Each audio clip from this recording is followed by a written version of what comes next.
So hi everyone, welcome back to PW channel of IT JAM CSN NET. आज हम बात करने वाले हैं अपने इस एक वन शॉट वीडियो में जीओसी की, that is general organic chemistry की, कि जीओसी को आप एक पूरा कंप्लीट एक वीडियो में कैसे खत्म कर सकते हो, है ना। सारे इंपॉर्टेंट जो भी कंसेप्ट है आप कैसे उनको रिवाइज कर सकते हो।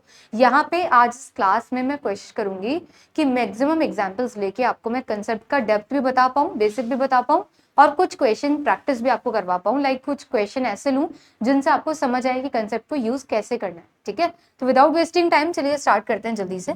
सबसे पहले हम बात करते हैं कि जीओसी में हम लोग किस चीज के बारे में बात करते हैं, है ना। यहाँ पे हम क्या पढ़ते हैं। जनरल ऑर्गेनिक केमिस्ट्री एकदम बेसिक होता है अपने ऑर्गेनिक केमिस्ट्री का, राइट। ये एकदम बेसिक है किसका, ऑर्गेनिक केमिस्ट्री का, राइट। ये वीडियो काफी इंटरेस्टिंग, काफी शॉर्ट एंड क्रिस्प होने वाली है, जिसमें आपको कोशिश करूंगी कि मैक्सिमम कंसेप्ट मैं बता पाऊँ। ठीक है ना। ये बिल्कुल बेसिक है आपके ऑर्गेनिक केमिस्ट्री का। विदाउट जीओसी के आप ऑर्गेनिक केमिस्ट्री को नहीं पढ़ सकते। जैसे कि हम कोई भी लैंग्वेज पढ़ते हैं, जैसे इंग्लिश ही पढ़ते हैं, तो एबीसीडी एकदम बेसिक हुआ करती थी कभी किसी टाइम पे। तो वेरी सिमिलरली आपके जीओसी जो है, इन शॉर्ट इसको जीओसी कहते हैं। तो इन शॉर्ट जो जीओसी है वो ऑर्गेनिक का एकदम बेस कहलाती है, राइट। इसके बिना ऑर्गेनिक समझ नहीं आएगी। चलिए आगे समझिएगा। जीओसी में आपके दो टाइप के इफेक्ट बेसिक माने जाते हैं। एक आता है आपके पास में प्राइमरी इफेक्ट, है ना। एक आता है आपके पास में प्राइमरी इफेक्ट, और एक आता है आपके पास में सेकेंडरी इफेक्ट, राइट। एक आता है आपके पास में secondary effect, primary effect and secondary effect. अगर मैं बात करती हूँ प्राइमरी इफेक्ट की, तो इसमें इलेक्ट्रोनेगेटिविटी का बहुत रोल है, और एक आपके पास में साइज ऑफ द एलिमेंट का बहुत ज्यादा रोल है, कि एलिमेंट का साइज एक्चुअली है क्या, है ना। ये दो फैक्टर्स हैं जो हर जगह जीओसी में आपके काम में आ रहे होंगे, right.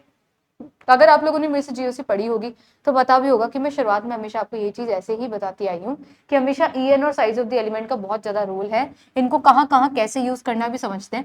Secondary effects actual GOC start होती है जहाँ पे आता है आपके पास में सबसे पहले effect which is inductive effect, right.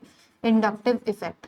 दूसरा आपके पास में आता है हाइपर कॉन्जुगेशन। तो लिखना नेक्स्ट इफेक्ट आपके पास में होता है हाइपर कॉन्जुगेशन, राइट। तीसरा इफेक्ट जो आपके पास में आता है it is resonance, right, resonance. और फोर्थ इफेक्ट आप कह सकते हो जो आपके पास में आता है इट इज मीजोमेरिक, राइट। एक आता है आपके पास में मीजोमेरिक इफेक्ट। तो ऐसे ओवरऑल में आपके पास में 4 मेजर इफेक्ट होते हैं। अब किसकी प्रेफरेंस कौन सी है, अगर दोनों लग रहे हो तो कौन सा पहले देखना है, ये सब बातें मैं आपको अभी इस लेक्चर में बताने वाली हूँ, राइट। तो ये आपके बेसिक 4 इफेक्ट होते हैं। अब हम स्टार्ट करते हैं सबसे पहले से, which is primary effect, right. सबसे पहले से स्टार्ट करते हैं विच इज प्राइमरी इफेक्ट, और जिसमें सबसे बड़ा रोल आपके दो फैक्टर्स का है, एक तो ईएन का है और एक आपके एलिमेंट के साइज का है। ईएन बोले तो इलेक्ट्रोनेगेटिविटी, जिसको आप समझते हो कि tendency to attract the electron pair. It means अगर मैं आपसे ये बोलूं सिंपल कि आप जब लेफ्ट टू राइट मूव करते हो ना पीरियोडिक टेबल, तो क्या होता है, तो आप बोलोगे मैम साइज एलिमेंट का डिक्रीज होता है, और जो इलेक्ट्रोनेगेटिविटी है वो एक्चुअली इंक्रीज होती है। Tendency to share electron pair, sorry, tendency to attract the electron pair increase होती है जैसे जैसे हम उस तरफ में मूव करते हैं। फॉर एग्जाम्पल अगर मैं ऐसे बताऊं कि भाई कार्बन है, नाइट्रोजन है, ऑक्सीजन है, फ्लोरीन है, नियॉन है, तो नियॉन को अगर हटा भी दे तो एक बार के लिए इन सभी एलिमेंट्स में कैसे बोलेंगे मैम, जैसे जैसे हम इधर जाते हैं ईएन इंक्रीज होती है। इट मीन्स फ्लोरीन कैसा है आपका, काफी ज्यादा इलेक्ट्रोनेगेटिव होता है, और इवन ये तो पूरे पीरियोडिक टेबल में ही मोस्ट इलेक्ट्रोनेगेटिव होता है, जो कि हम समझते हैं, राइट। तो ये हो गया आपका ईएन का ट्रेंड। टॉप टू बॉटम में जाओगे तो एकदम ठीक बात है कि साइज जो है एलिमेंट का वो इंक्रीज होता है, और इलेक्ट्रोनेगेटिविटी आपकी डिक्रीज होती है। ये दोनों बातें तो बहुत ही जनरल बातें हैं। अब एक सवाल इस पे कैसा आता है, आपसे काफी बार जीओसी में ऐसा क्वेश्चन आएगा कि अगर नेगेटिव चार्ज है और उसकी स्टेबिलिटी आपको बतानी हो कि how you can define the stability of negative charge, तो आप कैसे बताओगे। लेट्स से कि कार्बन पे नेगेटिव चार्ज है, नाइट्रोजन के ऊपर नेगेटिव चार्ज है, ऑक्सीजन के ऊपर नेगेटिव चार्ज है, या फ्लोरीन के ऊपर नेगेटिव चार्ज है ना, और आपसे पूछ लिया कि बताओ इनमें से कौन सा नेगेटिव चार्ज सबसे ज्यादा स्टेबल है, तो आप कैसे बताओगे। सबसे सीधी बात आती है कि जिसकी जितनी ज्यादा ईएन होगी, जिसकी जितनी ज्यादा इलेक्ट्रोनेगेटिविटी होगी, है ना, जिसकी जितनी ज्यादा इलेक्ट्रॉन डेंसिटी को छीनने की कैपेसिटी होगी, है ना, विड्रॉ करने की, ऐसे कह लो अट्रैक्ट करने की कैपेसिटी होगी, वो उतना ही नेगेटिव चार्ज को लेके खुश होगा। सिंपल बात समझाऊं तो ऐसे बोलेंगे मैम, जैसे जैसे हम इस तरफ में जा रहे हैं आपका En जो है इलेक्ट्रोनेगेटिविटी वो इंक्रीज हो रहा है, और इससे ही हम क्या कह सकते हैं कि मोर इलेक्ट्रोनेगेटिव पे एक लॉजिक बन जाता है जो पूरी जीओसी में काम में आता है, और वो है कि मोर इलेक्ट्रोनेगेटिव एटम पे नेगेटिव चार्ज कैसा होता है, स्टेबल होता है। मोर इलेक्ट्रोनेगेटिव पे नेगेटिव चार्ज स्टेबल होता है, राइट, एकदम करेक्ट है। बोलेंगे मोर इलेक्ट्रोनेगेटिव एटम पे नेगेटिव चार्ज बहुत ही अच्छा स्टेबल होता है। इट मींस फ्लोरीन पे नेगेटिव चार्ज बहुत बढ़िया स्टेबल होगा, फिर नाइट्रोजन और सबसे पीछे कार्बन, करेक्ट है। तो ये अपने लिए पहला एक तरीके से सॉर्ट ऑफ रूल बन गया जो अपन ने जीओसी के शुरू में, सबसे शुरू में पढ़ा कि मोर इलेक्ट्रोनेगेटिव एटम पे नेगेटिव चार्ज कैसा होगा, स्टेबल होगा। देन अब मैं चलती हूँ जरा सा आगे। जैसे ही हमने ये बात पढ़ी तो दिमाग में दूसरा क्वेश्चन आया, क्वेश्चन नंबर 2 कि आप ये बताओ कि फ्लोरीन पे नेगेटिव चार्ज, क्लोरीन पे नेगेटिव चार्ज, ब्रोमीन पे नेगेटिव चार्ज या आयोडीन पे नेगेटिव चार्ज, कहाँ पे नेगेटिव चार्ज की स्टेबिलिटी ज्यादा है ना। मैंने क्या पूछ लिया, नेगेटिव चार्ज की स्टेबिलिटी कहाँ पे ज्यादा है। ये आ गया आपके पास में सवाल एकदम बेसिक कि कहाँ पे नेगेटिव चार्ज की स्टेबिलिटी ज्यादा है। तो आप सिंपल बोलोगे जब हम टॉप टू बॉटम मूव कर रहे हैं ना मैम, तो En डिक्रीज हो रही है। Fluorine is most electronegative in this series, right, iodine तो लीस्ट है। It means top to bottom आने पे En इलेक्ट्रोनेगेटिविटी आपकी डिक्रीज होती है। इट मीन्स नेगेटिव चार्ज की जो स्टेबिलिटी है वो भी डिक्रीज होनी चाहिए। बोला नेगेटिव चार्ज की स्टेबिलिटी भी डिक्रीज होती है, लेकिन ये बात ना जो आप समझ पा रहे हो ये गलत है ना। ये बात जो है वो गलत है। आपको लगेगा आपने अभी यही तो पढ़ाया था कि नेगेटिव चार्ज की स्टेबिलिटी En के साथ साथ चलती है, मोर इलेक्ट्रोनेगेटिव पे नेगेटिव चार्ज स्टेबल होता है। इट मींस फ्लोरीन पे नेगेटिव चार्ज स्टेबल होना चाहिए था, आयोडीन पे नेगेटिव चार्ज स्टेबल नहीं होना चाहिए था। फिर ये गलत क्यों है ना, ये तो सही होना चाहिए था, बट ये गलत है। एक्चुअली गलत इसलिए है कि जब भी हम एक ग्रुप में चेक करते हैं, इट मींस जब भी हम मूव करते हैं इन अ ग्रुप, जब भी हम मूव करते हैं ग्रुप में, तब En को हम डोमिनेंस नहीं देते। इट मींस En डोमिनेट नहीं करता, साइज ऑफ द एलिमेंट को हम डोमिनेंस देते हैं। साइज ऑफ द एलिमेंट क्या करता है, यहाँ से ये वाला फैक्टर डोमिनेट करता है। इट मींस एलिमेंट्स के साइज क्या है, इस चीज से हम नेगेटिव चार्ज की स्टेबिलिटी बताते हैं। अक्सर जब मैं पढ़ाऊंगी ना, मतलब अभी मैं आगे भी बताऊंगी, आपको ये भी डाउट बताऊंगी जो आपके दिमाग में आया होता। इट मींस जब हम टॉप टू बॉटम जाएंगे तो नेगेटिव चार्ज की स्टेबिलिटी हम बताएंगे साइज ऑफ द एलिमेंट से। तो बोलना जब जैसे जैसे हम नीचे आते हैं एलिमेंट का साइज इंक्रीज होता चला जाता है।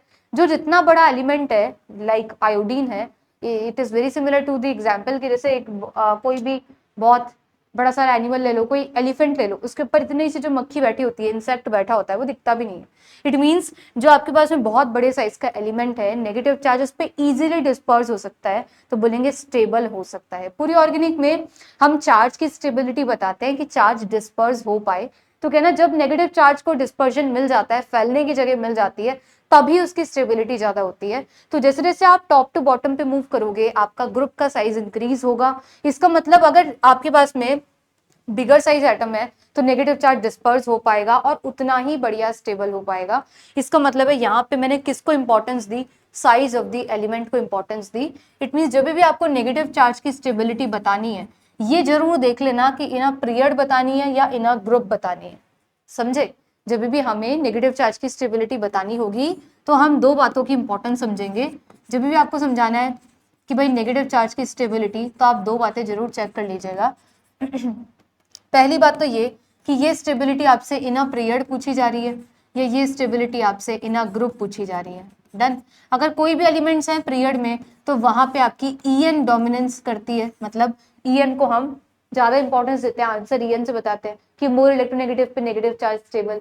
और कभी भी हम इन अ ग्रुप मूव करते हैं तो size of the element importance रखता है। इट मींस जितना बिगर साइज एलिमेंट होगा उतना ही नेगेटिव चार्ज डिस्पर्स हो पाएगा और उतना ही ज्यादा नेगेटिव चार्ज स्टेबल हो पाएगा, राइट। तो नेगेटिव चार्ज की स्टेबिलिटी चेक तो करी जाती है, लेकिन इस तरीके से कि इन अ पीरियड पूछ रहे हो या इन अ ग्रुप पूछ रहे हो, करेक्ट है।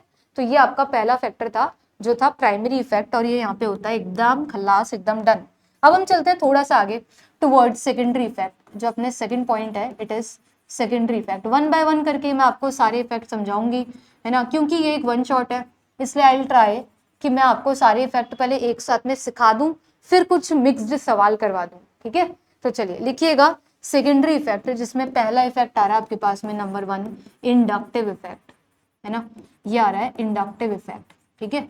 फर्स्ट आ रहा है इंडक्टिव इफेक्ट। क्या होता है इंडक्टिव इफेक्ट, सुनना ध्यान से। बोलेंगे इंडक्टिव इफेक्ट वो इफेक्ट है जो एक सिग्मा बॉन्ड के थ्रू लगता है, मतलब it is applicable via sigma bond, right. ये सिग्मा बॉन्ड के थ्रू लगता है। ये डेफिनेशन बहुत इंपॉर्टेंट है ना, ये नहीं आएगी तो अक्सर कंफ्यूजन आएगा। ये सिग्मा बॉन्ड के थ्रू लगने वाला एक इफेक्ट है। दूसरी बात सुनना, ये कब क्रिएट होता है तो कहना डेल्टा ई एन से। दैट मीन्स जब भी हमारे पास में ई एन का डिफरेंस होता है, जब भी हमारे पास ई एन का डिफरेंस होता है, इलेक्ट्रोनेगेटिविटी का डिफरेंस होगा, तभी आप कहोगे कि यहाँ पे इंडक्टिव इफेक्ट एप्लीकेबल है। लेट्स से कि मैंने ऐसे लिया कोई भी एग्जाम्पल ले लेते हैं। मैंने एक एग्जाम्पल लिया कि भाई यहाँ पे कार्बन है, यहाँ पे क्लोरीन है, करेक्ट है, दोनों के बीच में एक सिग्मा बॉन्ड है। अगर आप बोलते हो कि मैम ये मोर इलेक्ट्रोनेगेटिव है, ये लेस इलेक्ट्रोनेगेटिव है, तो कौन इलेक्ट्रॉन डेंसिटी खींचेगा, ऑब्वियसली क्लोरीन। तो हम कहेंगे क्लोरीन की तरफ इलेक्ट्रॉन डेंसिटी खिंच के जा रही होगी, ये थोड़ा नेगेटिव, ये थोड़ा पॉजिटिव हो जाएगा। क्या कंप्लीट पॉजिटिव नेगेटिव बन जाएगा क्या, अक्सर आपका यही डाउट आता है, मतलब क्लासेस में भी आता है स्टूडेंट्स का कि क्या कंप्लीट पॉजिटिव नेगेटिव आ जाएगा। अरे कंप्लीट आ गया तो बॉन्ड ही नहीं रहेगा, टूट गया ना, बॉन्ड ही ब्रेक हो गया, वो थोड़ी करना है। इट मीन्स यहाँ पे बोलेंगे कंप्लीट पॉजिटिव नेगेटिव नहीं आएगा, वो चार्ज पार्शियल रहता है, क्योंकि कंप्लीट तोड़ देने का मतलब है कि आपने एक हेट्रोलिटिक, किसी भी तरीके से हेट्रोलिटिक फिशन करा दिया, इसका मतलब है कि कंप्लीट ही तोड़ दिया। तो इस पे कंप्लीट नेगेटिव, कंप्लीट पॉजिटिव, फिर बॉन्ड ही कौन सा रह गया, है ही नहीं बॉन्ड, समझे। इट मीन्स चार्जेस जो है वो पार्शियल आते हैं, कि partial negative partial positive charge, right. जो जितना नेगेटिव है वो इलेक्ट्रॉन डेंसिटी ले जाएगा, और ये वाला आपका कैसा रह गया, इलेक्ट्रॉन डेफिशिएंट रह गया। बोलेंगे अब जब ऐसा हुआ कि ग्रुप ने इलेक्ट्रॉन डेंसिटी छीन ली, तो ये कैसा ग्रुप है, कहना माइनस आई लगाने वाला ग्रुप है, तो इंडक्टिव लेकिन नेगेटिव इंडक्टिव, करेक्ट है, इसको कहते हैं माइनस आई इफेक्ट। डन है, सिग्मा बॉन्ड के थ्रू लग रहा है, ईएन के डिफरेंस के थ्रू लग रहा है। एक और एग्जांपल समझना, लेट्स से कि कार्बन है और यहाँ पे कोई भी एल्काइल ग्रुप है। अब क्या CH3 होगा क्या, नहीं, कोई भी एल्काइल ग्रुप हो सकता है, C2H5, एक कार्बन जिसपे 3 CH3 है, एंड सो ऑन, बहुत सारे, कोई भी हो सकता है, एल्काइल होना चाहिए। मतलब समझते हो कि R वाला पार्ट, दैट इज कार्बन और हाइड्रोजन वाला पार्ट, ठीक है। अब अगली चीज ये आई कि अगर यहाँ पे अल्काइल ग्रुप प्रेजेंट है, तो ये अल्काइल ग्रुप इस कार्बन को क्या कर सकते हैं, डोनेशन कर सकते हैं। क्यों, क्योंकि लेट्स से कि ये कोई कार्बन की चेन थी, या कोई भी ऐसा एटम यहाँ पे लगा हुआ है जो इस अल्काइल ग्रुप से मोर इलेक्ट्रोनेगेटिव है, और ये खुद अल्काइल ग्रुप थोड़ा लेस इलेक्ट्रोनेगेटिव है, तो होगा क्या, डोनेशन होगा towards the chain. It means ये इसको इलेक्ट्रॉन डेंसिटी डोनेट कर देगा। अब ये कौन सी इलेक्ट्रॉन डेंसिटी डोनेट कर रही है, लोन पेयर हो रहे हैं क्या, नहीं, नेगेटिव चार्ज डोनेट हो रहा है, नहीं नहीं। इट मींस ये जो कोवालेंट बॉन्ड में इलेक्ट्रॉन शेयर हो रखे हैं, वो बराबर पहले तो शेयरिंग होती है कि चलो आपने और मैंने शेयरिंग करी, हमने एक बॉन्ड बना लिया शेयरिंग करके, लेकिन बाद में कुछ टाइम बाद मैं आपसे बोलूं कि ये शेयरिंग ऐसे नहीं चलेगी, थोड़ा हिस्सा मेरी तरफ ज्यादा रहेगा। इट मींस ये वही बात है कि इंडक्टिव इफेक्ट की शेयरिंग से चल रहा था, लेकिन इसने बोल दिया अब मेरी तरफ ये इलेक्ट्रॉन डेंसिटी थोड़ी ज्यादा रहेगी, तो इसने लिटिल इलेक्ट्रॉन डेंसिटी खींच ली, तो डेल नेगेटिव और डेल पॉजिटिव, ये हम समझाना चाह रहे हैं कि ईएन डिफरेंस रहेगा एक सिग्मा बॉन्ड में। डन, चलो ये हुआ क्लियर कि ये कब लगता है, कैसे लगता है। तो हमने कहा ईएन डिफरेंस से जनरेट होता है और ये सिग्मा बॉन्ड के थ्रू आपका इफेक्ट लगता है। और तीसरी बात लिखिएगा कि ये जो इफेक्ट होता है ये एक परमानेंट इफेक्ट है। कैसा इफेक्ट है, परमानेंट इफेक्ट है। मतलब कभी भी आपके पास में कोई भी ऐसा ग्रुप आ गया जैसे क्लोरीन और कार्बन, अगर ईएन डिफरेंस उसमें क्रिएट हो चुका है तो ऑब्वियसली ईएन डिफरेंस क्रिएट रहेगा, कि पॉजिटिव नेगेटिव पोलैरिटी आ गई तो पोलैरिटी रहेगी वही, देन है, तो बोलेंगे एक परमानेंट इफेक्ट है। और लास्ट में लिखिएगा कि ये एक डिस्टेंस डिपेंडेंट इफेक्ट है। ये कैसा है, एक डिस्टेंस डिपेंडेंट इफेक्ट है, ये एक डिस्टेंस डिपेंडेंट इफेक्ट है। इस पॉइंट को हम थोड़ी सी देर बाद समझेंगे कि what do we mean by distance dependent, इसको थोड़ा सा आगे समझेंगे कि डिस्टेंस डिपेंडेंट इफेक्ट का मतलब क्या होता है। अभी के लिए 4 पॉइंट्स कि इंडक्टिव इफेक्ट्स इन सब पॉइंटर से समझा जाता है, देन है। इसको आप साथ साथ में प्लीज अगर समझ रहे हैं, अगर रिवाइज कर रहे हैं देन ओके, और अगर आप इसको समझ रहे हो तो समझते चलना, नोट कर रहे हो तो लिखते भी चलना, सब कुछ इंपॉर्टेंट है, ठीक है।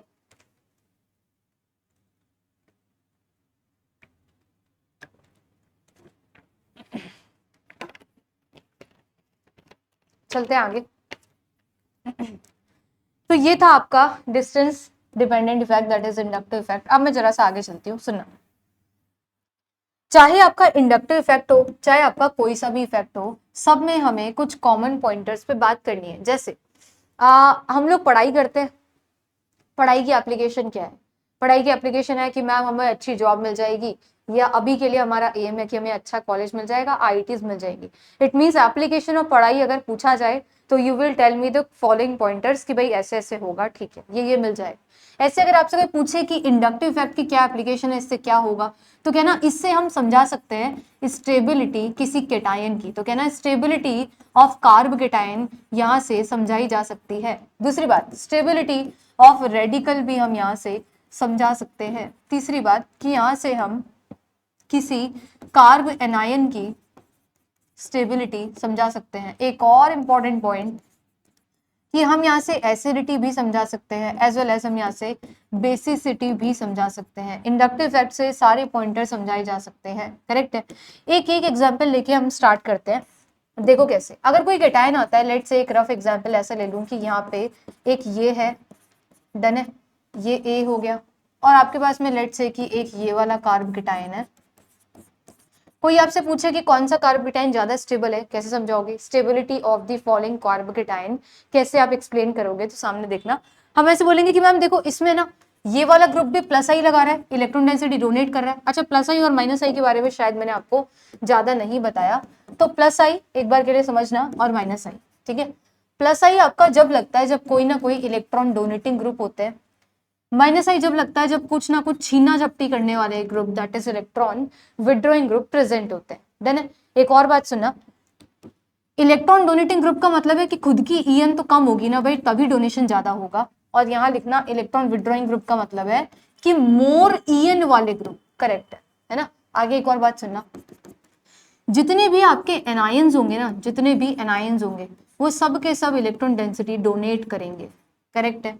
जितने भी गरीब होंगे, दैट इज जितने भी केटायंस होंगे, वो सब के सब इलेक्ट्रॉन डेंसिटी विदड्रॉ करते हैं। तो ये बात आपको एक पता होनी चाहिए कि जितने भी एनायंस हैं they will all donate the electron density, जितने भी पॉजिटिव चार्ज वाले आ रहे हैं they will all accept the electron density, that means they all will withdraw the electron density, correct है। आगे सुनना एक और बात, एक बात मैं ऐसे भी लिख सकती हूँ, इसमें एनायंस एंड लगा के लिख रही हूँ, alkyl group, anions and alkyl group के जितने भी एनायंस हैं और एल्काइल ग्रुप्स हैं, they will all donate the electron density, correct है। और इसमें लिखना जितने भी केटायंस हैं और जितने भी मोर ईएन वाले हैं, है ना, मोर इलेक्ट्रोनेगेटिव है, they will all withdraw the electron density, बस यही बात है। अब जैसे ये एग्जांपल है, इसमें मैं आपसे पूछ रही हूँ कि इस केटायन के लिए यहाँ पे भी अल्काइल ग्रुप है, यहाँ पे भी अल्काइल ग्रुप है, यहाँ पे भी अल्काइल ग्रुप है, और मैंने पीछे लिखवाया है कि जितने भी अल्काइल ग्रुप है they will all donate the electron density. तो कहना मैम ये भी प्लस आई लगाएगा, ये भी प्लस आई लगाएगा और ये भी प्लस आई लगाएगा, they will donate the electron density to the carbocation, carbocation, done.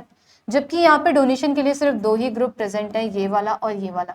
तो सीधी बात है, जितना ज्यादा प्लस आई उतना ज्यादा स्टेबिलिटी, जितना ज्यादा डोनेशन उतनी ज्यादा स्टेबिलिटी। तो सीधा रूल है अपना कि स्टेबिलिटी ऑफ कार्ब केटायन कैसे समझते हैं, जितने ज्यादा डोनेशन होगा उतनी ही ज्यादा स्टेबिलिटी होगी, और डोनेशन ज्यादा होने का मतलब है कि जितना ज्यादा प्लस आई होगा उतनी ही ज्यादा स्टेबिलिटी होगी। और इसका भी मतलब क्या हुआ कि जितने ज्यादा एल्काइल ग्रुप है उतना ही ज्यादा डोनेशन है, समझते हो।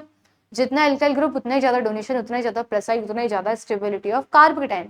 बोला यहाँ तीन तीन ग्रुप डोनेट कर रहे हैं, वहां सिर्फ दो ही कर रहा है, इट मींस ये वाला कार्ब केटायन ज्यादा स्टेबल होगा। More the alkyl group more will be the donation, done है। अब मैं आपसे एक बात और पूछती हूँ, ये तो हो गया। ऐसे ही रेडिकल के लिए भी आप सेम कंसेप्ट बोल सकते हो कि more the alkyl group more the donation, correct है।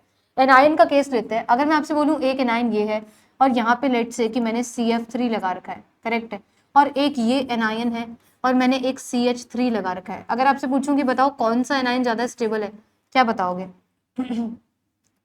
एक एनायन है जिसके पास में, अभी मत बोलना इसकी वैलेंसी कंप्लीट नहीं है, वो आप खुद कर सकते हो। तो अगर एनायन है और वहां CH3 है, एनायन है और यहाँ CF3 है, कौन सा एनायन ज्यादा स्टेबल है?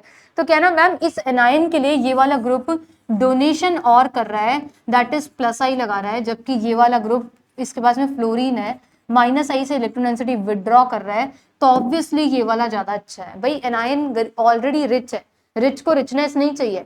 आप रिच को बोल रहे हो कि भैया और रिच बना देंगे उसको, वो नहीं चाहिए। इट मींस अगर एनायन आता है उसको चाहिए पीछे ऐसे ग्रुप प्रेजेंट हो जो इलेक्ट्रॉन डेंसिटी को विदड्रॉ कर पाए। इट मींस इस केस में एनायन था तो पीछे ऐसे ग्रुप प्रेजेंट है फ्लोरीन है मोर इलेक्ट्रोनेगेटिव है, जो खींच सकता है इलेक्ट्रॉन डेंसिटी, और अगर विड्रॉ कर देगा तो एनायन उतना ही खुश हो जाएगा।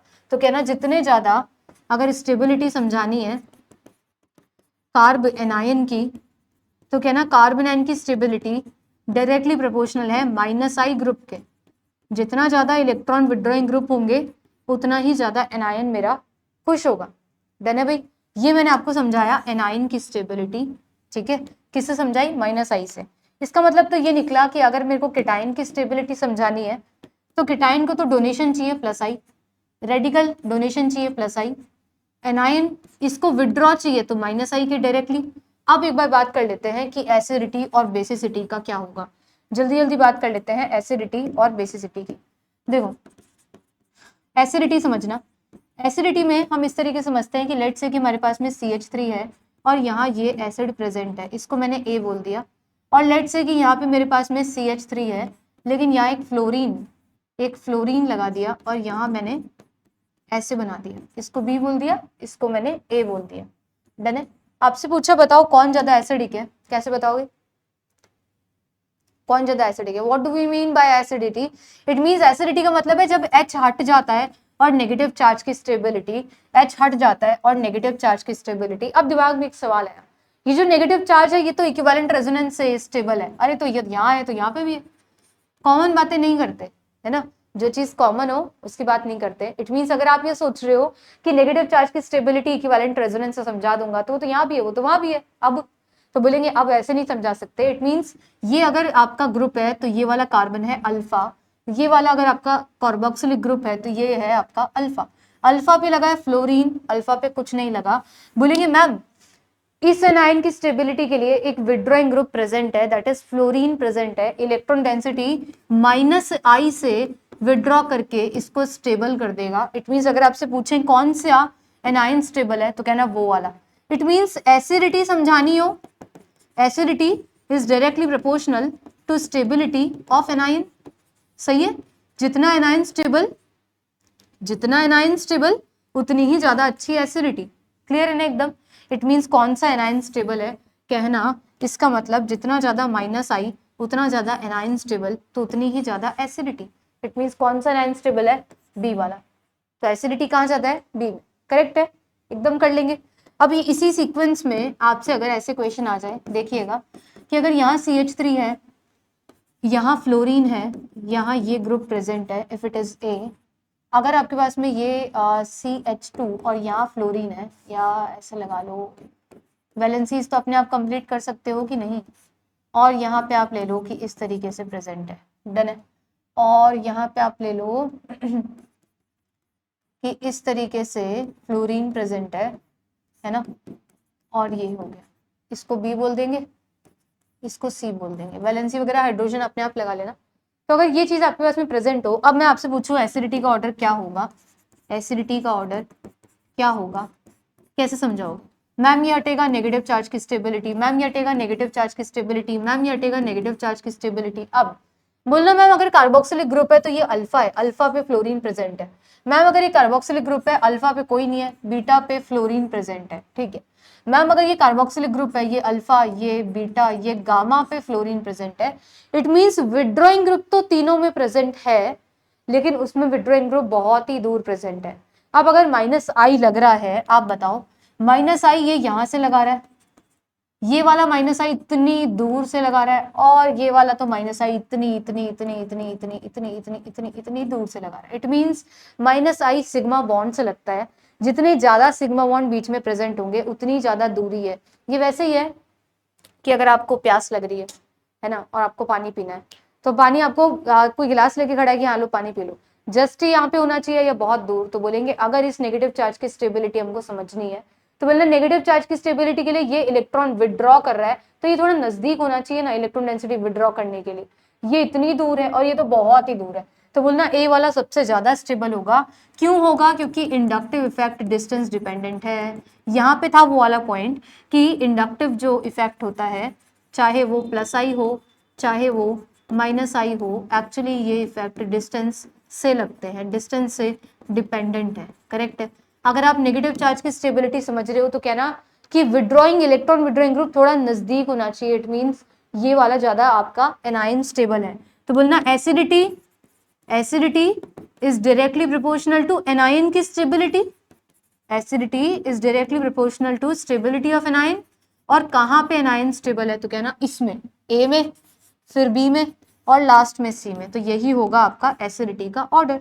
समझ गए। तो अगर कोई पूछ ले भाई बताओ आंसर तुमने किससे किया, तो कहना आंसर किया हमने डिस्टेंस को देख के।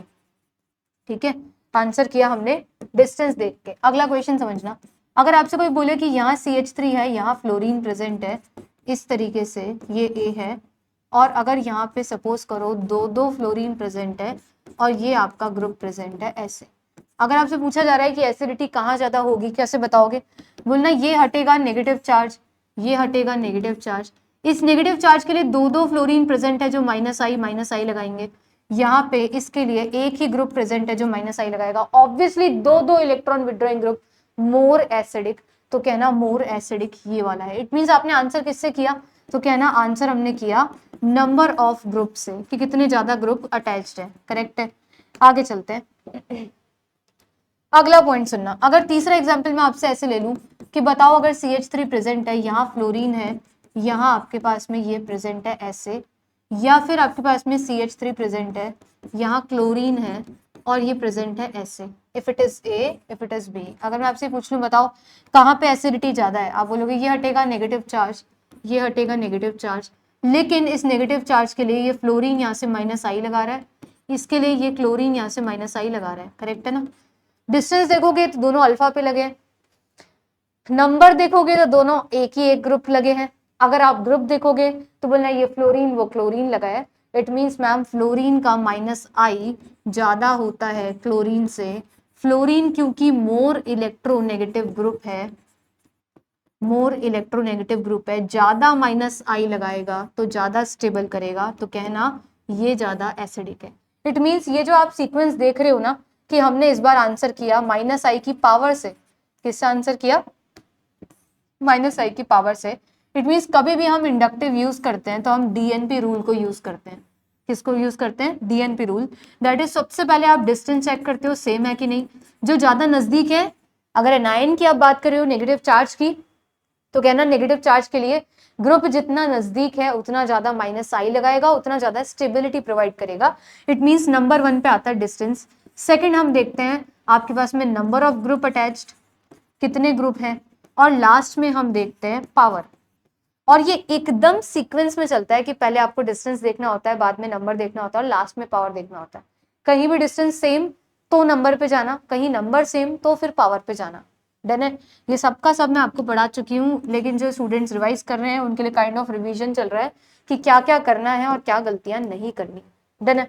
अगले चलते हैं अपने सेकंड इफेक्ट पे, विच इज, लिखिएगा सेकंड इफेक्ट आपके पास में आता है हाइपर कंजुगेशन। समझना, देखो क्या था हाइपर कंजुगेशन, समझते हैं, है ना। अगर आप ये वीडियो एग्जाम से एक दिन पहले भी देखोगे तो भी पूरी GOC एटलीस्ट कुछ तो रिवाइज कर पाओगे, है ना। और अगर कोई बेसिक से भी पढ़ रहा है तो उसके लिए भी इम्पोर्टेंट है ना, क्योंकि मैं इसमें सारी बातें बोल ही रही हूँ। एग्जाम्पल्स थोड़े, नंबर ऑफ एग्जाम्पल्स थोड़े कम जरूर आएंगे, लेकिन कंसेप्ट सारा वही पढ़ा रही हूँ जैसे कि मैं बैच में पढ़ाती हूँ। डन है। सुनना फिर, हाइपर कंजुगेशन क्या होता है। तो हाइपर कंजुगेशन को हम ऐसे समझते हैं कि ये यूज कहाँ होता है। पहले तो ये देखो, ये आप किसी भी केटाइन की स्टेबिलिटी समझाने के लिए यूज करते हो, है ना, किसी भी डेफिशिएंट की। अब डेफिशिएंट में मैंने लिखा कार्ब केटाइन की स्टेबिलिटी समझाने के लिए आप इसे यूज करते हो। स्पेसिफिकली देखो, जैसे अगर एक कार्ब केटाइन प्रेजेंट है और यहाँ पे आपके पास में एक कार्बन है जिसके पास में 3 हाइड्रोजन है। डन है। यहाँ पे भी अगर एक कार्बन है उसके पास में 3 हाइड्रोजन है, तो हम एक बात बोल सकते हैं कि इस कार्बन के पास में प्रेजेंट है MTP ऑर्बिटल। क्या प्रेजेंट है? MTP ऑर्बिटल, खाली जगह है इसके पास में, MTP ऑर्बिटल प्रेजेंट है। अगर ये अपना सिग्मा CH को ब्रेक कर देना, इसके पास में इलेक्ट्रॉन डेंसिटी आ जाएगी ब्रेक करते, और वो एक्स्ट्रा इलेक्ट्रॉन डेंसिटी अगर ये यहाँ डोनेट कर दे तो ये कार्बोटाइन खुश हो जाएगा। मतलब एक रेजोनेटिंग स्ट्रक्चर बना सकती हूँ जिसमें मैं ऐसे लिखूंगी कि यहाँ डबल बॉन्ड आ जाएगा और ये ऐसे दिखेगा। करेक्ट है क्या? बोलेंगे हाँ ma'am, there is no more carbocation, ये कार्बोकेटाइन खुश हो गया।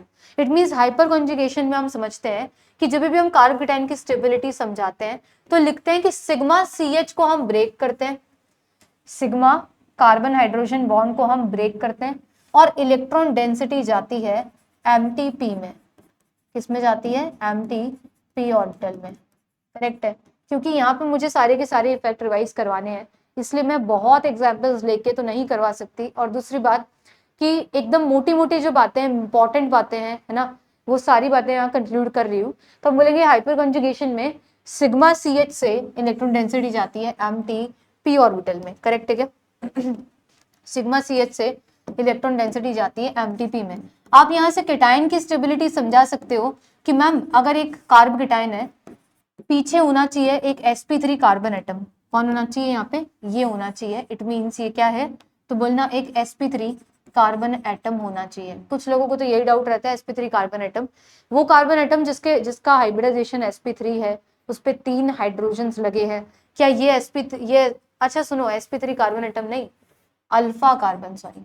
अभी देखो, अगर मैं आपसे बोलूं कि भाई ये अल्फा कार्बन है क्या, ये कार्ब केटाइन है, ये अल्फा है क्या, तो बोलना अल्फा कार्बन का मतलब है कि sp3 कार्बन एटम हो। ये sp3 कार्बन एटम नहीं, मतलब ये तो है, वो नहीं था ना, वापस देख लो। बोलना ये sp3 कार्बन एटम नहीं होगा, आई मीन ये अल्फा कार्बन नहीं होगा। तो कार्ब केटाइन के लिए ये अल्फा कार्बन नहीं है, दैट इज ये sp3 कार्बन एटम नहीं होगा। किसको बोलते हैं हम अल्फा कार्बन? कहना केटाइन के लिए हम अल्फा कार्बन उसे कह रहे हैं जो एक sp3 कार्बन एटम है, जिसके पास में 3 हाइड्रोजन इस तरीके से लगे हैं, वो है हमारे लिए अल्फा कार्बन। करेक्ट है। इट मीन सिग्मा CH से इलेक्ट्रॉन डेंसिटी आ सकती है एमटीपी ऑर्बिटल में, एकदम ठीक है। फिर से अगर मैं रेडिकल बना दूं तो रेडिकल में भी एमटीपी होता है, और कहना यहाँ से भी सिग्मा CH ब्रेक हो सकता है, इलेक्ट्रॉन डेंसिटी यहाँ आ सकती है। तो कहना सिग्मा CH से इलेक्ट्रॉन डेंसिटी जा सकती है एमटीपी ऑर्बिटल में। करेक्ट है।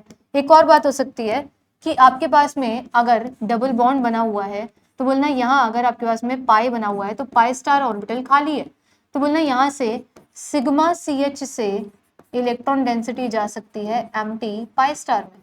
किसमें जा सकती है? एमटी, ये खाली पाई स्टार में। तो ये भी काइंड ऑफ हाइपर कॉन्जुगेशन ही है।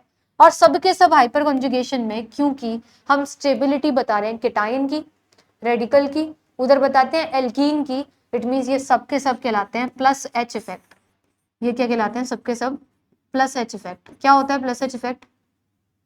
जहां पे हम स्टेबिलिटी समझा रहे हैं, जब सिग्मा बॉन्ड अपना sigma CH electron density break कर रहा है और इलेक्ट्रॉन डेंसिटी एम्प्टी ऑर्बिटल में आ रही है, तो हम कहेंगे वो है पॉजिटिव हाइपर कॉन्जुगेशन। डन है। अब अगर मैं आपसे एक सवाल पूछ लूं कि बताओ ये कार्ब केटायन है ना, और यहाँ ये कार्बन लगे हुए हैं। अगर मैं आपसे पूछ लूं कि बताओ ये वाला कार्ब केटायन ज्यादा स्टेबल होगा या ये वाला कार्ब केटायन जिसके पास में ये लगा है, तो कहना मैम इस वाले कार्ब केटायन के पास में इधर और इधर ये भी अल्फा, ये भी अल्फा, अल्फा कार्बन होगा तो ना अल्फा हाइड्रोजन होंगे। अभी देखो, किसी का डाउट ऐसे आता है कि मैम ये कार्बन है इसके पास कितने अल्फा है, तो मैम देखो सिंपल बात है, सिंपल सी बात है, ये भी अल्फा, ये भी अल्फा, ये भी अल्फा। अरे नहीं भाई, क्यों? क्योंकि अल्फा हाइड्रोजन जब आता है जब अल्फा कार्बन हो, ये अल्फा कार्बन ही नहीं है, अल्फा हाइड्रोजन कहां से आएगा? ये गलती मत करना। इट मींस ये अल्फा हाइड्रोजन नहीं है। अल्फा हाइड्रोजन का मतलब है अल्फा कार्बन पे लगा हाइड्रोजन, कार्बन ही नहीं है। ठीक है, तो बोलना ये अल्फा कार्बन है तो ये हाइड्रोजन है, ये अल्फा कार्बन है तो ये हाइड्रोजन है। इट मींस इसके पास में 6 अल्फा हाइड्रोजन है। डन। इसके पास में यहाँ पे ये अल्फा है तो ये हाइड्रोजन है, 3 अल्फा हाइड्रोजन है। कहने का मतलब है प्लस H तो लगेगा, और प्लस H को आप कहते हैं जितने ज्यादा मोर नंबर ऑफ अल्फा हाइड्रोजन होगा, जितना ज्यादा अल्फा हाइड्रोजन होंगे उतना ज्यादा प्लस H लगेगा। सीधी सीधी सिंपल कहानी। मोर दी अल्फा H, मोर दी प्लस H, और मोर दी स्टेबिलिटी ऑफ गरीब that is carb cation, more the stability of radical, more the stability of alkene. Alkene के लिए भी समझना एक बार, अगर मैं आपसे ये बोलूं कि आपको यहां से किसी एल्कीन की स्टेबिलिटी समझानी है, किसी आपको एल्कीन की स्टेबिलिटी समझानी है, जैसे मैंने आपसे एक बात बोली कि एक एल्कीन मेरे पास में ये है, ठीक है, ए, और एक एल्कीन मेरे पास में ये है,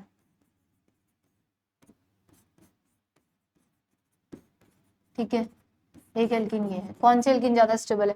कहना जिसमें ज्यादा नंबर ऑफ अल्फा हाइड्रोजन है वो एल्कीन ज्यादा स्टेबल है। ये अल्फा नहीं है, ये भी अल्फा नहीं है। एल्कीन से जो कार्बन लगे हैं उससे अल्फा कहो, कार्बन लगे हैं उसको अल्फा कहो, तो 3 और 3 6 अल्फा हाइड्रोजन। और यहाँ पे भी बोलना ये एल्कीन है, ये अल्फा, ये अल्फा, ये अल्फा, ये अल्फा। इट मीन्स कितने हो गए, 3 4 12 अल्फा हाइड्रोजन प्रेजेंट है, यहाँ 6। It means more the alpha hydrogen more the stability of alkene. कहना ये एल्कीन ज्यादा स्टेबल है। ये मैं क्या करा रही हूँ, एल्कीन की स्टेबिलिटी, तो कहना ये वाली एल्कीन ज्यादा स्टेबल है। करेक्ट है। एक टॉपिक इसकी कंटिन्यूटी में आता है विच इज HOH, और हम लोग बोलते हैं कि HOH is inversely proportional to stability of alkene. HOH is inversely proportional to stability of alkene. Alkene की स्टेबिलिटी के HOH उल्टा चलता है, डन है, इनवर्स चलता है। एल्कीन जितनी स्टेबल होगी HOH उतनी कम होगी, डन है।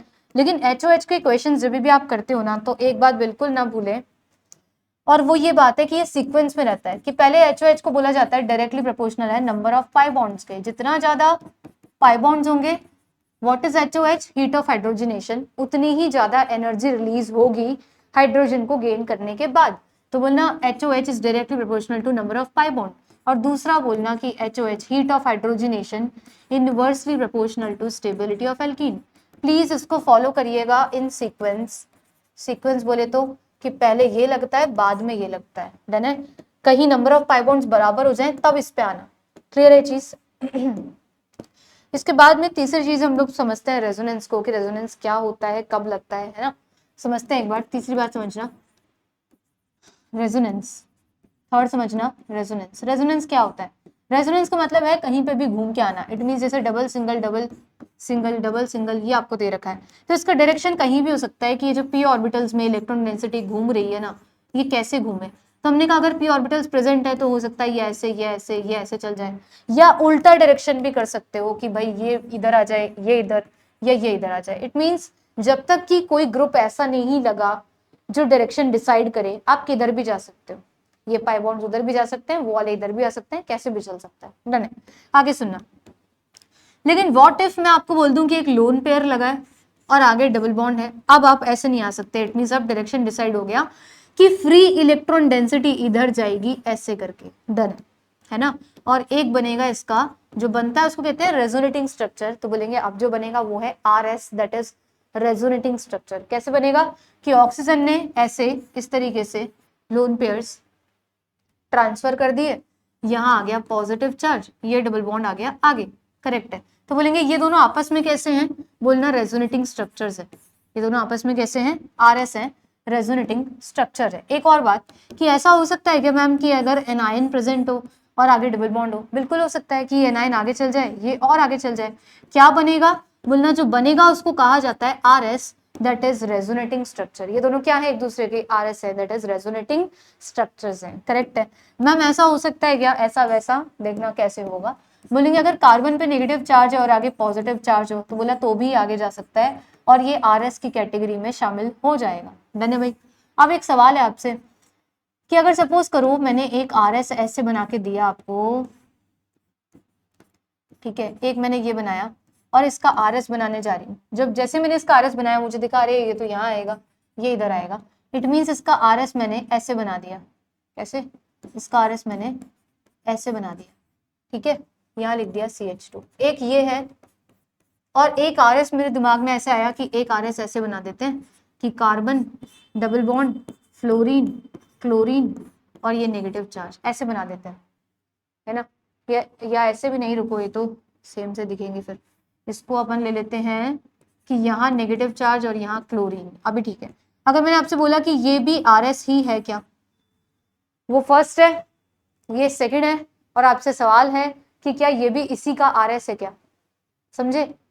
क्या ये जो स्ट्रक्चर मैंने बनाया है, is this structure the RS of the present, बोलना नहीं। क्यों, क्योंकि RS की रेजोनेटिंग स्ट्रक्चर की पहचान होती है कि इसमें बॉन्ड्स का मूवमेंट होता है, इसमें बॉन्ड्स का, ये आपके IIT जब में क्वेश्चन आया हुआ है ना। 3 स्ट्रक्चर देके पूछा था कि कौन किसका टॉटोमर है, कौन किसका RS है। तो कहना RS में बॉन्ड का मूवमेंट होता है, एटम्स का नहीं होता। तो कहना यहाँ पे बॉन्ड्स का मूवमेंट होता है, एटम्स का मूवमेंट अलाउड नहीं होता। और अगर एटम का मूवमेंट हो गया तो फिर वो कोई RS नहीं है, वो कोई आइसोमर है, है कि नहीं, वो फिर कोई आइसोमर है, वो RS नहीं है, ये RS नहीं है ना, इसको आप RS नहीं कहोगे। क्यों मैम? क्योंकि फ्लोरीन यहाँ था, ये चला आगे, ये चला आगे, भाई बॉन्ड चल रहे हैं ना, बॉन्ड चल रहे हैं, आपने एटम को उठा के यहाँ कैसे रख दिया? एटम का movement is not allowed, bond का movement is allowed. It means ये तो गलत है कि ये तो RS नहीं है, ये आपका सही है कि ये इस पर्टिकुलर का RS है। क्लियर है? तो ये भी आपके क्वेश्चन आया हुआ है, यही नहीं ऐसा, ये तो कंसेप्ट बता रही हूँ कि इस कंसेप्ट पे आपके IIT JAM पे सवाल आया हुआ है, तो प्लीज थोड़ा सा ध्यान से चलिएगा। अब चलते हैं थोड़ा आगे। अब आप सुनना नेक्स्ट में, रेजोनेंस के दो टाइप होते हैं, एक होता है पॉजिटिव रेजोनेंस, एक होता है नेगेटिव रेजोनेंस। ये क्या होता है सुनना ध्यान से। पॉजिटिव रेजोनेंस का मतलब है जब जो भी ग्रुप लगा है ना, वो ग्रुप या तो एनायन हो या फिर उसके पास में लोन पेयर्स हो, और इन दोनों का ही डोनेशन हो रहा हो। फॉर एग्जाम्पल कौन कौन से ग्रुप ये चीज +R लगाते हैं, कहना OH नेगेटिव चार्ज, या सिंपल ही समझ लो पहले, ऑक्सीजन दो लोन पेयर्स होते हैं, है ना, नाइट्रोजन एक लोन पेयर होता है, फ्लोरीन तीन लोन पेयर होते हैं, है ना, और क्या है, OH नेगेटिव चार्ज आ जाए तो भी डोनेशन, कार्बन पे negative charge, nitrogen, sulphur, phosphorus, कोई सा भी एटम ऐसा आया जिसपे negative charge, they all can donate the electron density, चाहे नेगेटिव चार्ज डोनेट करे चाहे लोन पे डोनेट करे, कैटेगरी +R रहेगी। ओके, -R क्या है? तो बोला -R में आपके ऐसे वाले ग्रुप आए जिनकी वजह से रेजोनेंस पॉसिबल है, अभी समझाऊंगी कैसे, या फिर साइनाइड आया, या फिर कार्बोनिल का कोई भी डेरिवेटिव, कि आपका एसिड कार्बोक्सिलिक एसिड हो गया, एल्डिहाइड हो गया, कीटोन हो गया, है ना, और आपका एसिड क्लोराइड हो गया, या फिर आपके पास में और क्या होता है, अमाइड हो गया, या कोई भी एस्टर हो गया, कुछ भी हो गया, ये सब के सब क्या लगाते हैं आपके पास में, -R कैटेगरी है। देखो समझाती हूँ कैसे। जैसे आपके पास में लेट से कि एक बेंजीन रिंग प्रेजेंट है ना, ये बेंजीन रिंग प्रेजेंट है, और मैंने आपसे एक बात बोली कि ऊपर ना एक ग्रुप लगा है NO2, करेक्ट है, एक ग्रुप लगा है NO2। अब मेरे को एक बात दिख रही है, जैसे NO2 लगा है तो यहाँ पे रेजोनेंस पॉसिबल है कि ये यहाँ आ जाए, ये चीज यहाँ आ जाए, तो एक रेजोनेंस हो रहा है, फिर ये यहाँ आ जाएगा, फिर ये यहाँ आ जाएगा, मतलब कंप्लीट एक RS बन सकते हैं। अब आपसे सवाल है कि जो ग्रुप लगा हुआ है, ये ग्रुप इलेक्ट्रोनेसिटी डोनेट कर रहा है या लेके जा रहा है? बोलेंगे लेके जा रहा है, विड्रॉ कर रहा है, रिंग से इलेक्ट्रोनेसिटी बाहर की ओर जा रही है, तो पूछेंगे ग्रुप कैसा है, कहना ग्रुप एक -R ग्रुप है। कैसा ग्रुप है? इलेक्ट्रॉन डेंसिटी विड्रॉ करने वाला ग्रुप है, तो कहना -R ग्रुप है। रेजोनेंस के थ्रू इलेक्ट्रॉन डेंसिटी बाहर गई, दैट इज -R। आगे सुनना, +R क्या होता है, मैंने कहा अगर कोई ग्रुप लगा हुआ है, उसके पास में लोन पेयर है और उसको रेजोनेंस दिखा ऐसे करके, इसने क्या किया, ये यहाँ, ये यहाँ, ये आगे डोनेशन कर दिया, अपनी इलेक्ट्रॉन डेंसिटी इसको दे दी। और कोई एग्जांपल, जैसे CH2 पे नेगेटिव चार्ज प्रेजेंट है और यहाँ पे आपके पास में इस तरीके से, तो बोलेंगे ये नेगेटिव चार्ज आगे आ सकता है। दोनों ही केसेस में डोनेशन हो रहा है ना, एक में डोनेशन आपके लोन पेयर से हो रहा है, एक में डोनेशन आपके एनायन से हो रहा है, और रेजोनेंस आगे जा रहा है ना, कॉन्जुगेशन आगे जा रही है। क्या बोलेंगे, ग्रुप कैसा है, +R ग्रुप। ग्रुप कैसा है, +R। समझ गए क्या? ये होता है +R और -R। देख लो एक बार, चलते हैं आगे। फिर जितने भी कार्बोक्सिलिक के डेरिवेटिव्स आते हैं, दे ऑल आर -R, क्योंकि इलेक्ट्रोनेसिटी बाहर को लेके जा सकते हैं। करेक्ट है?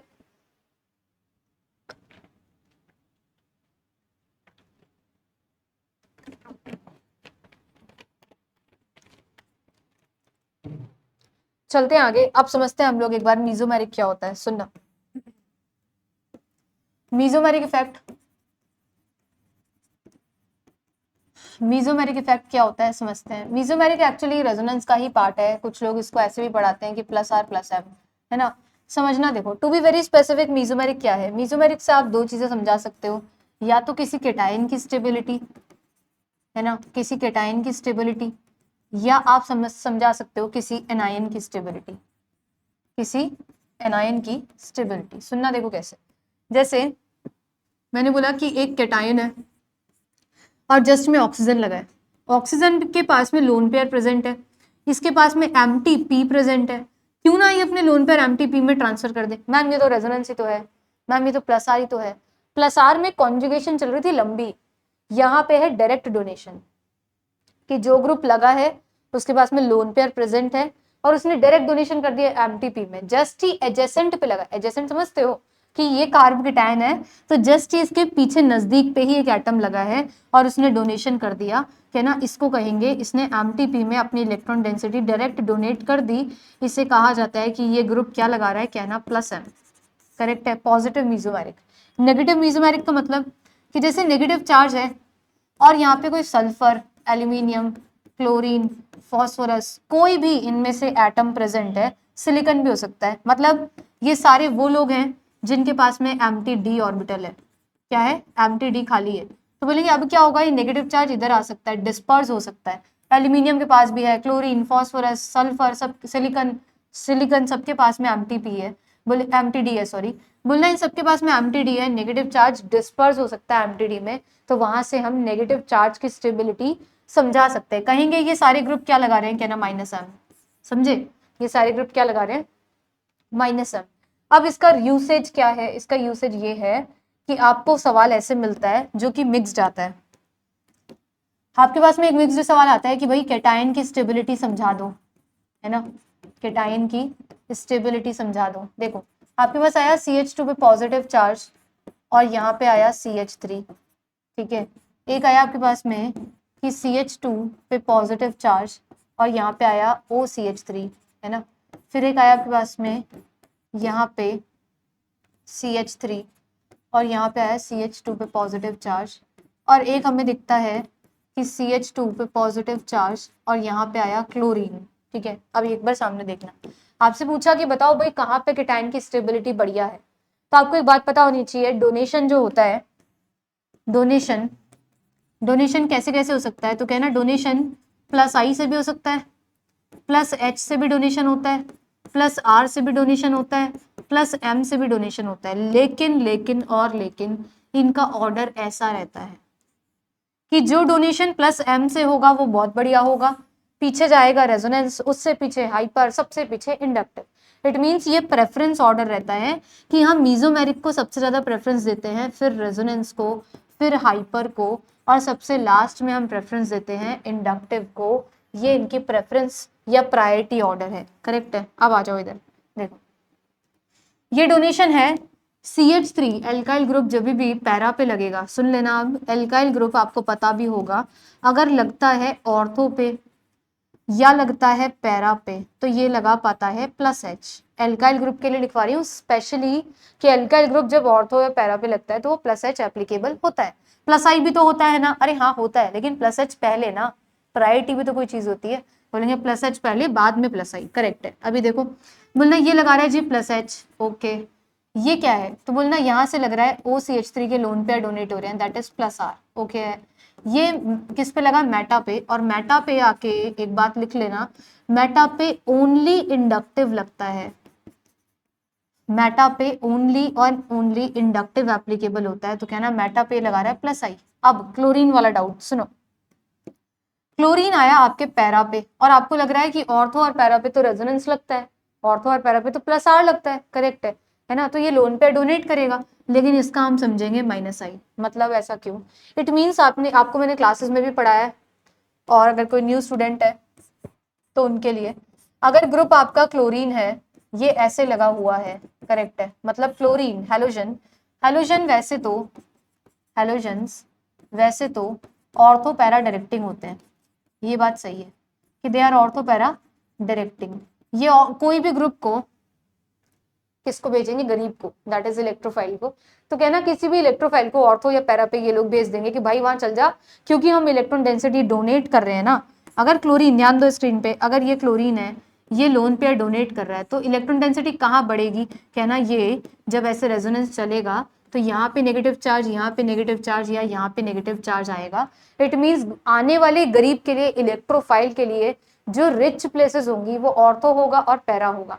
तो आप अगर आपसे कोई पूछे कि ये कैसा डायरेक्टिंग है, तो कहना अरे ये प्लस आर लगाता है, इट मीन्स ये तो ऑर्थो पैरा डायरेक्टिंग है, दैट्स अ ट्रू थिंग, सही है वो एकदम। लेकिन आपसे कोई डायरेक्शन नहीं पूछ रहा, इट मीन्स अगर मैं स्टेबिलिटी पूछ रही हूँ आपसे कि इस कैटायन की स्टेबिलिटी क्या है, तो बताना ये प्लस आर तो लगाता है, लेकिन ये माइनस आई भी लगाता है, और क्योंकि ये इलेक्ट्रोनेगेटिव है, और हेलोजेंस के केस में हमेशा माइनस आई डोमिनेट करता है। क्या करता है? डोमिनेट करता है। इट मीन्स चॉइस मिले कि हेलोजन के लिए प्लस आर या माइनस आई, तो कहना ऑलवेज माइनस आई, समझे? इट मीन्स ये ऑर्थो पैरा डायरेक्टिंग है, लेकिन अभी हम स्टेबिलिटी बात कर रहे हैं, डायरेक्शन किसी रिएक्शन की नहीं। तो कहना जब भी आप बात करते हो ऐसी, तो हैलोजन के लिए हम बोलते हैं माइनस आई डोमिनेट करता है, चाहे वो ऑर्थो लगे, मेटा लगे कि पैरा पे लगे, कोई फर्क नहीं पड़ रहा।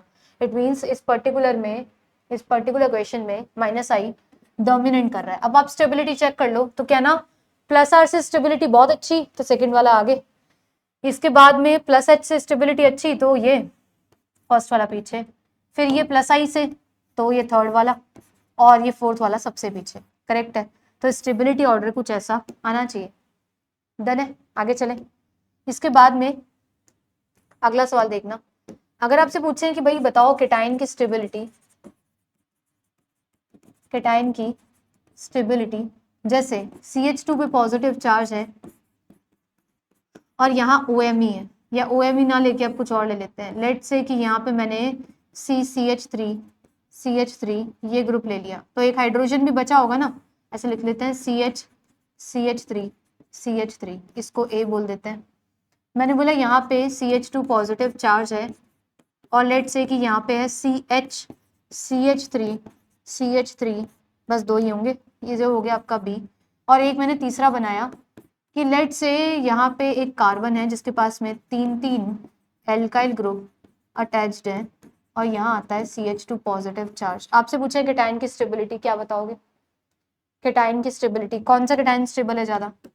बोलेंगे मैम देखो ये लगा है ऑर्थो पे, और एक बात कहीं नहीं पता है तो लिख लेना कि ऑर्थो एंड पैरा पे एल्काइल ग्रुप का भी पीछे भी लिखवाया है प्लस H एप्लीकेबल होता है। इट मीन्स अगर अल्फा हाइड्रोजन है, केटाइन आएगा यहाँ पे, तो ये अल्फा होगा, इसके पास एक हाइड्रोजन है तो ये प्लस H लगा सकता है, तो कहना ये लगाएगा प्लस H। क्या लगाएगा? Plus H। ये पैरा पे है, यहाँ पे पॉजिटिव चार्ज आएगा, ये अल्फा होगा, इसके पास हाइड्रोजन है, क्या लगा सकता है? Plus H। यहाँ पे ये पैरा पे प्रेजेंट है और यहाँ पे कोई हाइड्रोजन ही नहीं है, अरे ये अल्फा है ना, अल्फा के पास में कोई भी हाइड्रोजन नहीं है, इट मीन्स ये सिर्फ और सिर्फ प्लस आई लगाएगा। आपको आएगा उसमें डाउट? वापस देख लो, यहाँ पे पॉजिटिव चार्ज आ रहा होगा, कैसे आ रहा होगा? रेजोनेंस के थ्रू यहाँ पॉजिटिव चार्ज आएगा। करेक्ट है। ये जो आपके पास कार्बन प्रेजेंट है, ये कैसा है? बोलना अल्फा कार्बन। अल्फा कार्बन के पास में कोई भी हाइड्रोजन नहीं है, सिर्फ क्या लगाएगा? Plus I.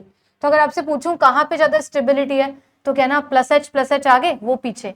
It means A और B तो आगे, C पीछे। अब A और B में से क्या करना है? मैम ये भी प्लस एच, ये भी प्लस एच, तो एक बात और नोट करिएगा कि plus H that is hyper conjugation is not distance dependent, ये डिस्टेंस डिपेंडेंट नहीं होता।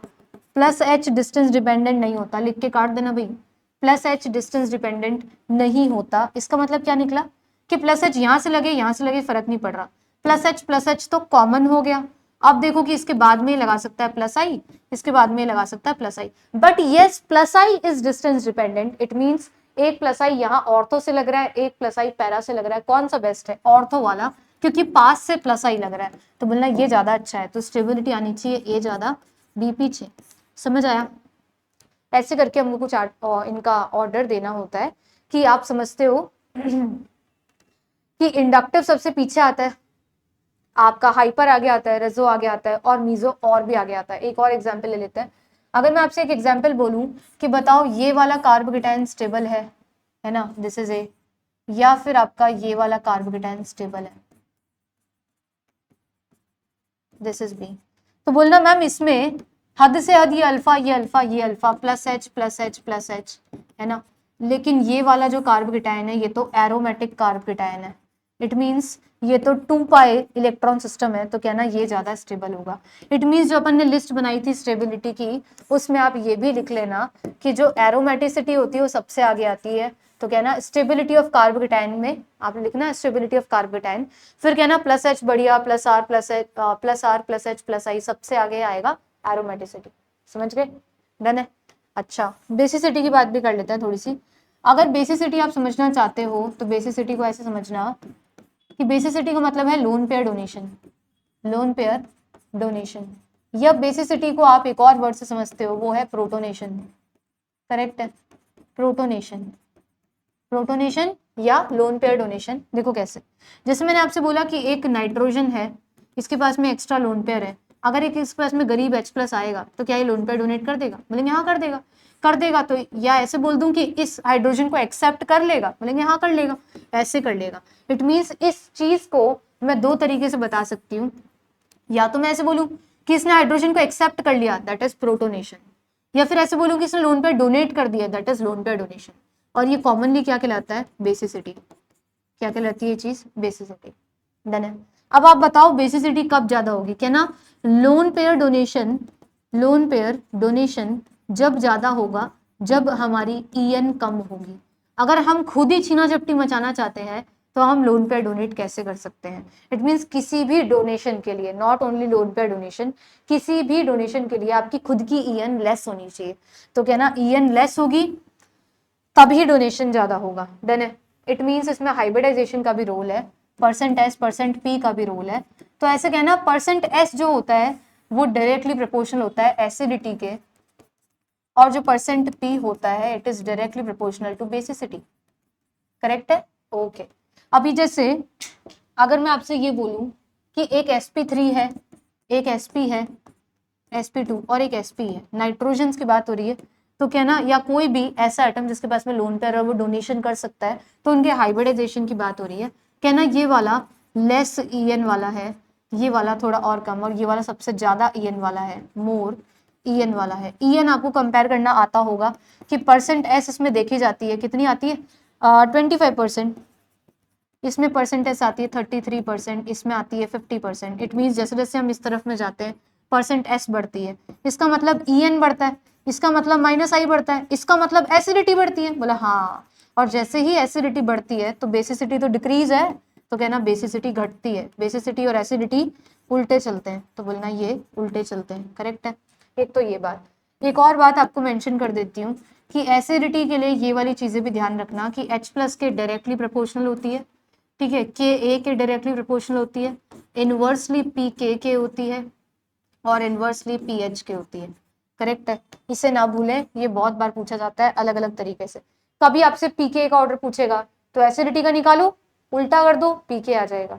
कभी आपसे Ka का पूछेगा तो एसिडिटी निकालो, Ka का निकालो, डायरेक्ट है, ठीक है। कभी आपसे pH का पूछेगा तो एसिडिटी निकालना, उल्टा कर देना, pH का आ जाएगा। डन है?